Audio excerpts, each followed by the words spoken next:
Hi everyone, this is Caly with craftingcaly.wordpress.com.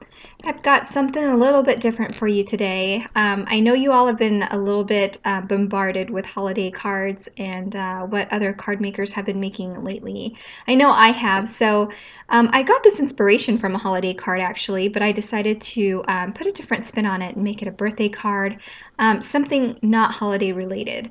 So I'm using Simon Says Stamps basic stripes and also the jumbo stripes. The jumbo stripes there is what you see. I've got 4 Stampin' Up colors. What you saw there, I had a darker gray, but I'm going to switch it out for a lighter gray here in a little bit. So initially I thought I was going to use the jumbo set, but it doesn't exactly fit on my acrylic blocks, so I decided to switch to the regular stripe set.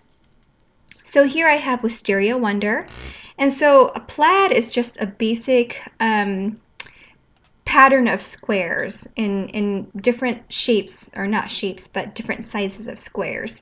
So I decided to use this thicker square to make it my point of reference, I guess you could say. So I'm going to stamp my square pattern onto this cardstock here. It's just Neenah white solar cardstock. And when I'm done with that, I'm going to choose a smaller stripe and use a different color. This is Pink Pirouette, and these are all Stampin' Up colors. And just make sure that wherever you stamp your lines, you're consistent. Like I did the pink lines to the right of the purple lines. So if you're going to do that, just make sure you're consistent. So I'm choosing a different color here. This is going to be the gray. I had basic gray at first, but now I'm going to use smoky slate because it's a lighter gray. And it does come out a little bit thicker when, or not thicker, but darker when you ink and stamp just a lined image. So you see here it doesn't exactly reach the ends. That's okay, I'm just going to re-ink and try to line it up as best as I can. And it's not perfect. So after I stamped this, I decided, okay, I'll go ahead and pull out the jumbo set since it's a little bit longer. The stamp's going to be sticking off my block a little bit, but at least it's going to be all there, and I can go ahead and use some pressure with my fingers to stamp anywhere that doesn't line up just right with the card, or if it's too short or too long. Anyway, it's not too straight there. I didn't exactly line it up on my block well, but it's okay. I think it ends up looking okay. So I'm going to clean my surface here really quick with my absorber. And I decided to go ahead and frame this piece with a Mama Elephant die set. It's from, it's called Pizazz Pieces or something like that. Anyway, it'll be linked below. And I'm using this Birthday Wishes stamp set by Mama Elephant as well. I'm going to use my Misty to stamp the sentiment on the center of this card. Those lines are a little bit bold and a little bit dark, so I thought black was the best way to go. So I'm going to use some Versafine Onyx black ink, and I'm going to stamp my sentiment in the center there. And I'm going to go ahead and ink it twice. I want it to be really saturated with ink and make sure that the image is well inked up and transferred. And then I will emboss this with clear embossing powder.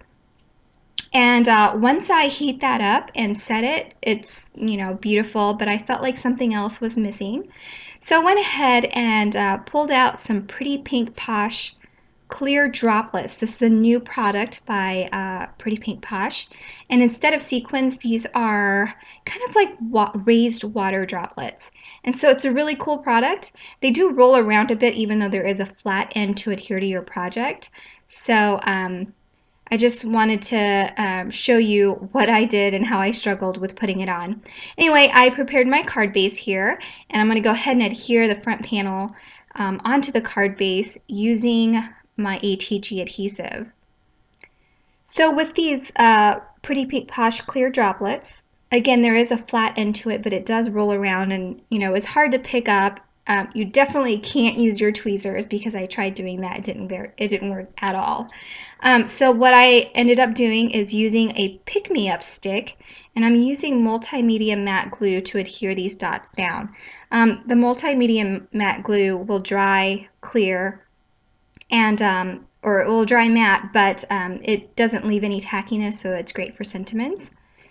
So at first, I was doing it with my hands. The bigger droplets are easier to handle, but the smaller ones aren't. And I did struggle with my smaller tweezers there with the smaller droplets. So I'm using the Silhouette Pick Me Up tool. And you can get this in your craft aisle where they sell the Silhouette. I think it's like $7 or $8 for this tool, but it comes with some tackiness there at the end that will help hold and pick up the pellets or whatever it is, whatever embellishments that you have. You can use this with sequins as well. And it comes with that stick to help you hold down your product, and then everything just goes back together. So it's a really neat tool. Well, that is the end of my card, everyone. I hope you enjoyed it. I'm sorry if it seemed a little bit rushed and quick, but it really was an easy card and came together really fast. So I hope that you like it, and I hope that you all have a safe holiday. Happy Halloween, and thanks for stopping by. Bye-bye.